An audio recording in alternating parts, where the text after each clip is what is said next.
సిరులను కురిపించే కల్పవల్లి లక్ష్మీదేవి, పాడి పంటలు పసడి రాసులు ప్రసాదించే తల్లి లక్ష్మీదేవి, సుఖ సంతోషాలు, శాంతి, శ్రేయస్సు, అదృష్టాలను ప్రసాదించే అమ్మగా ప్రజలు లక్ష్మీదేవిని పూజిస్తారు. లక్ష్మీదేవి హిందూ మతంలో ప్రధాన దేవత. ఈమె త్రిమూర్తులలో ఒకరైన విష్ణుమూర్తి భార్య. పార్వతి, సరస్వతితో పాటు లక్ష్మి ముగ్గురు అమ్మలలో ఒకరు. భారతదేశంలో దీపావళి పండుగ నాడు హిందువులు లక్ష్మీదేవిని అత్యంత భక్తి శ్రద్ధలతో ఆరాధిస్తారు. లక్ష్మీదేవి ఆభరణాలను ధరించి మొత్తం 4 చేతులతో, 2 చేతులతో పుష్పాలను, ఇంకో 2 చేతులతో బంగారు నాణేలను అనుగ్రహిస్తూ ఉంటుంది. ఈమె తామర పువ్వు మీద కూర్చుని ఏనుగులతో చాలా అందంగా, ఆకర్షణీయంగా ఉంటుంది. శ్రీ మహావిష్ణువు దుష్ట శిక్షణ కోసం ఈ భూమిపై అవతరించిన ప్రతిసారి ఆయన భార్యగా లక్ష్మీదేవి కూడా ఈ పుడిమిపై జన్మించింది. రామాయణంలో రాముడి భార్య సీతగా, మహాభారతంలో కృష్ణుడి భార్య రుక్మిణిగా, కలియుగంలో శ్రీ వెంకటేశ్వర స్వామి భార్య పద్మావతిగా అవతారాలను ఎత్తి అతనిని వివాహం చేసుకుంటుంది. లక్ష్మిని మహాలక్ష్మి అని కూడా అంటారు.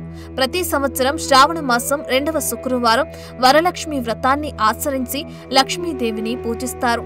తమ భర్తలకు ఆయుష్ను, ఐశ్వర్యాన్ని ప్రసాదించి తన మాంగళ్యాన్ని కాపాడాలని మహిళలు పెద్ద సంఖ్యలో వరలక్ష్మి వ్రతాన్ని చేస్తారు. దీపావళి సందర్భంగా, నవరాత్రుల సందర్భంగా కూడా లక్ష్మీదేవిని ప్రజలు పెద్ద ఎత్తున పూజిస్తారు. శ్రీ అంటే సిరి అని అర్థం. సిరి అంటే సంపద, ఐశ్వర్యం అని అర్థం. లక్ష్మి అనగా లక్ష్యాన్ని సాధించే దేవత. లక్ష్యం సిద్ధిస్తే మనకు అన్నీ సమకూరినట్లే. అందుకే ఈమెను శ్రీలక్ష్మి అని, మహావిష్ణువులో మహా అనే పదాన్ని కలిపి శ్రీ మహాలక్ష్మి అని కూడా పిలుస్తారు. హిందూ మత గ్రంథాల ప్రకారం ప్రతిరోజు ఒక దేవతను ఆరాధిస్తారు. అందులో భాగంగానే శుక్రవారం నాడు లక్ష్మీదేవిని పూజిస్తారు. లక్ష్మీదేవి అనుగ్రహం పొందిన వ్యక్తికి జీవితంలో దేనికి లోటుండదని నమ్ముతారు. అయితే లక్ష్మీదేవి చంచల స్వభావాన్ని కలది. ఎక్కడా ఒక చోట ఉండకుండా తిరుగుతూ ఉంటుంది.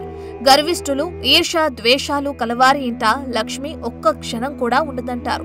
అందుకే లక్ష్మీదేవి శాశ్వతంగా మన ఇంట్లో కొలువై ఉండాలంటే నిత్యం పూజలు చేసి అమ్మవారిని సంతోషపరచాలని అంటుంటారు. అందుకే అమ్మవారిని ప్రసన్నం చేసుకోవటం కోసం ప్రజలు ప్రతి శుక్రవారం నాడు ప్రత్యేక పూజలు నిర్వహిస్తారు. ఉపవాసం కూడా ఉంటారు. మరి లక్ష్మీదేవిని సంపదల దేవతని ఎందుకు పిలుస్తారో తెలుసా? అమ్మవారికి అసలు ఆ కీర్తి ఎలా వచ్చిందో ఇప్పుడు తెలుసుకుందాం. లక్ష్మీదేవి జననానికి సంబంధించి పురాణాలలోనే అనేక కథలు ఉన్నాయి. విష్ణు పురాణం ప్రకారం ఒకరోజు ఇంద్రుడు ఐరావతంపై స్వర్గానికి వెళుతుండగా దుర్వాస మహర్షి ఎదురుపడతాడు. అమరావతి అధిపతికి గౌరవ సూచకంగా దుర్వాసుడు తన మెడలోని దండనిస్తాడు.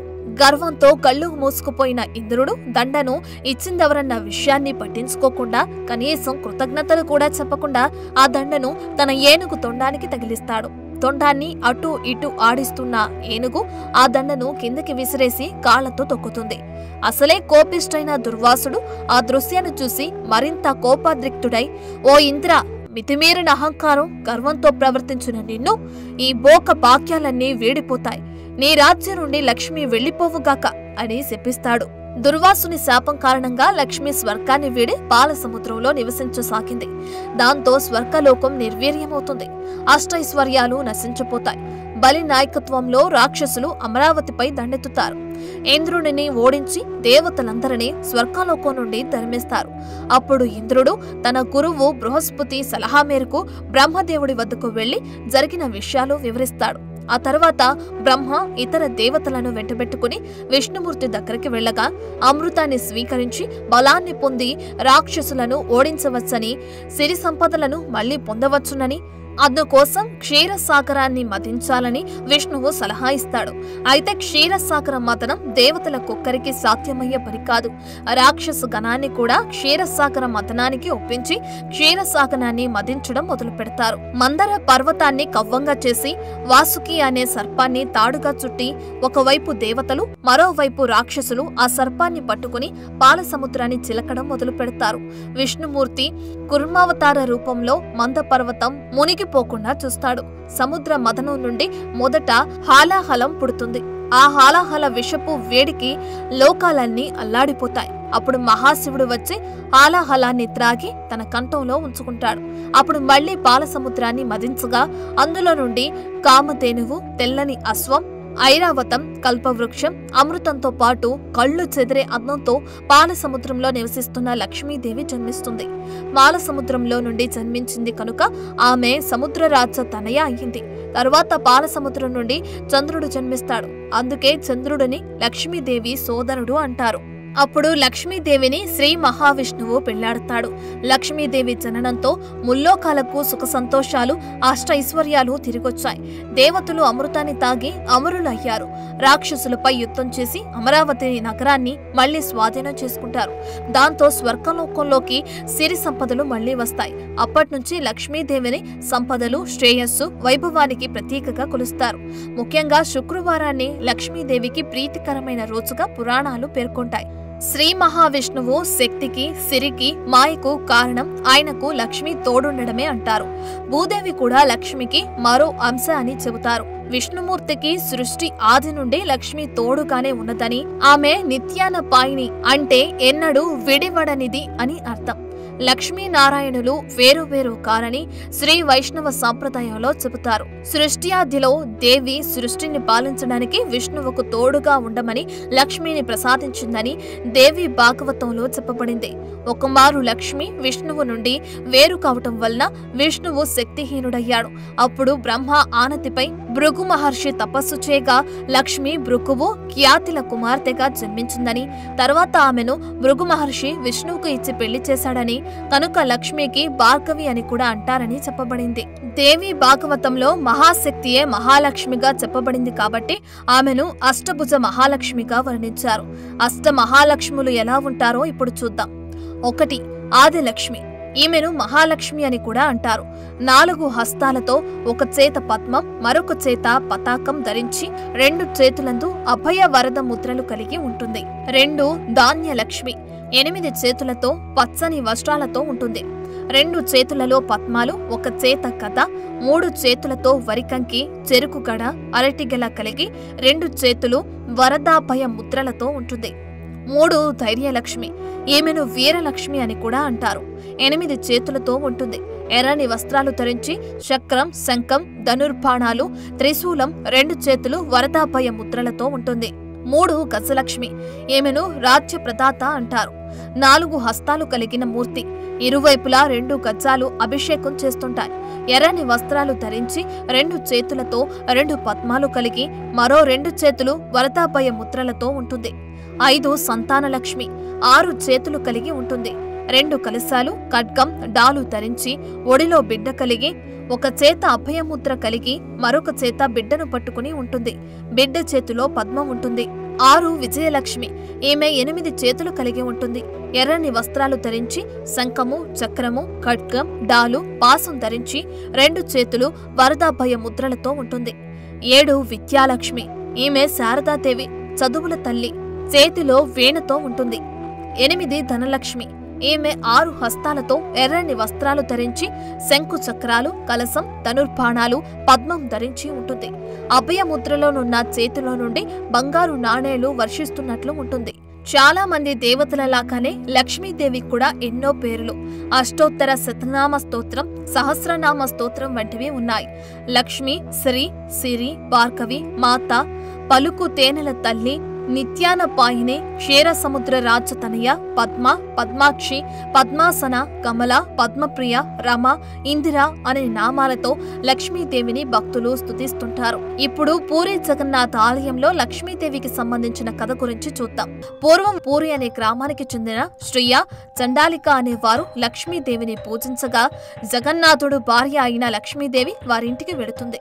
వారు అంటరాని కులంలో జన్మించి పూరి గ్రామం నుండి బహిష్కరించబడి గ్రామం చివరన ఒక పూరిపాకలో జీవిస్తుంటారు. వారి భక్తికి సంతోషించిన లక్ష్మీదేవి వారు పెట్టిన ప్రసాదాలు స్వీకరించి వారికి అష్టైశ్వర్యాలు ప్రసాదించి వారి గుడిసెను పెద్ద రాజభవనంలా మార్చేస్తుంది.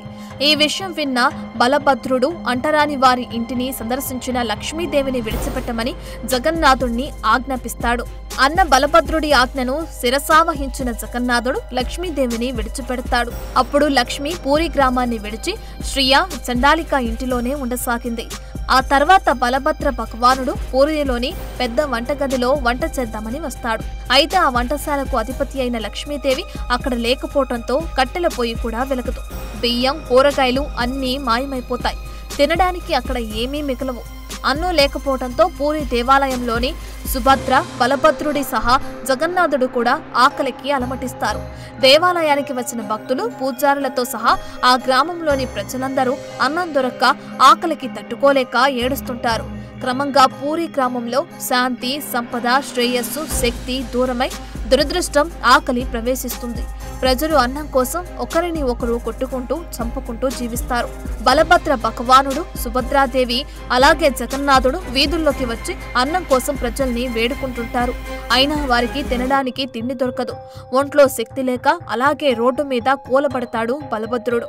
అప్పటికి కాని బలభద్ర భగవానుడికి తాను చేసిన తప్పేంటో తెలిసి వస్తుంది. ఇప్పటి వరకు తను సంపాదించి అన్నం తింటున్నాననుకుంటాడు. కానీ అసలు ఆ సంపదకు, శక్తికి మూలం లక్ష్మీదేవి అని గ్రహించలేకపోయాడు. చివరకు జగన్నాథుడు ఆహారం కోసం వెతుకుతూ ఊరి చివరకు వస్తాడు. అక్కడ ఒక అంటరాని స్త్రీ అన్నం తినడం చూసి, నాకు ఆకలిగా ఉంది, కొంచెం అన్నం పెట్టమని చేతులు జోడించి అడుగుతాడు. ఆ అంటరాని స్త్రీ జగన్నాథుడికి అన్నం పెడుతుంది. జగన్నాథుడు అన్నం తినగానే అతని కడుపు నిండి ఒంట్లోకి శక్తి వస్తుంది. అప్పుడు ఆ అంటరాని స్త్రీ లక్ష్మీదేవిగా మారుతుంది. జగన్నాథుడు లక్ష్మీదేవిని తనతో రావాలని వేడుకుంటాడు. అందుకు అంగీకరించిన లక్ష్మి పూరి గ్రామంలోకి ప్రవేశిస్తుంది. లక్ష్మీదేవి దేవాలయంలోకి ప్రవేశించగానే వంటగదిలో కట్టెలు పోయి ఆటోమేటిక్గా వెలిగి అన్నం, కూరలు తయారవుతాయి. అప్పుడు బలభద్ర భగవానుడు, సుభద్రాదేవితో పాటు గ్రామ ప్రజలందరూ ఆవురావురుమంటూ అన్నం తిని శక్తిని పొందుతారు. బలభద్రుడు లక్ష్మీదేవిని క్షమించమని వేడుకుని దేవాలయంలోని పెద్ద వంటశాలలో నివసించమని కోరుతాడు. అప్పట్నుంచి లక్ష్మీదేవి అక్కడే ఉండి పూరి దేవాలయానికి వచ్చే భక్తులకు అన్నం, కమ్మని కూరగాయలతో కడుపు నింపుతుంది. ఇక్కడ అన్నం లక్ష్మీదేవి స్వరూపంగా భావించబడుతుంది. లక్ష్మీదేవి కారణంగా పూరి దేవాలయ వంటశాల ప్రపంచ ప్రసిద్ధి పొందింది. ఈ కథ లక్ష్మీ పురాణంలో పేర్కొనబడింది. ఇప్పుడు మన దేశంలో లక్ష్మీదేవికి ఆలయాలు ఎక్కడెక్కడ ఉన్నాయో చూద్దాం. 1. సత్తార్పూర్ మందిర్. సత్తార్పూర్ మందిర్ ఢిల్లీలోని మహ్రౌలి ప్రాంతంలో ప్రసిద్ధ కుతుబ్ మినార్ నుండి 4 కిలోమీటర్ల దూరంలో ఉంది. ఇది ఒక అందమైన లక్ష్మీదేవి దేవాలయం. ఇది దక్షిణ, ఉత్తర భారతీయ నిర్మాణ శైలిలో నిర్మించబడింది. 2. చౌరాసి ఆలయం. చౌరాసి దేవాలయం హిమాచల్ ప్రదేశ్ రాష్ట్రంలోని చంబా లోయ నుండి 65 కిలోమీటర్ల దూరంలో ఉన్న బ్రహ్మూర్ వద్ద ఉంది. లక్ష్మీదేవి, గణేశుడు, మణి మహేశుడు మరియు నార్సింగ్ యొక్క ప్రధాన ఆలయాలను చౌరాసి దేవాలయాలు అని పిలుస్తారు.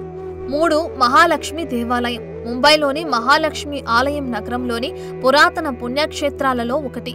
ఇది ముంబైలోని బ్రీచ్ కాండి వద్ద బి దేశాయ్ రోడ్లో ఉంది. ముంబైలోని ప్రజలు అత్యధికంగా సందర్శించే దేవాలయాల్లో మహాలక్ష్మి దేవాలయం ఒకటి. 4. Sripuram golden temple. శ్రీపురం స్వర్ణ దేవాలయం తమిళనాడులోని వెల్లూరు నగరంలో మలైకోడి అని పిలువబడే ప్రదేశంలో పచ్చని కొండల పాదాల దిగువన నిర్మించిన ఒక ఆధ్యాత్మిక ఉద్యానవనం. ఈ ఆలయం వెల్లూరు నగరానికి దక్షిణ తిరుమలైకోడి వద్ద ఉంది. తిరుమలైకోడి వెల్లూరు నుండి 8 కిలోమీటర్ల దూరంలో ఉంటుంది. For more videos like this, subscribe Big TV channel.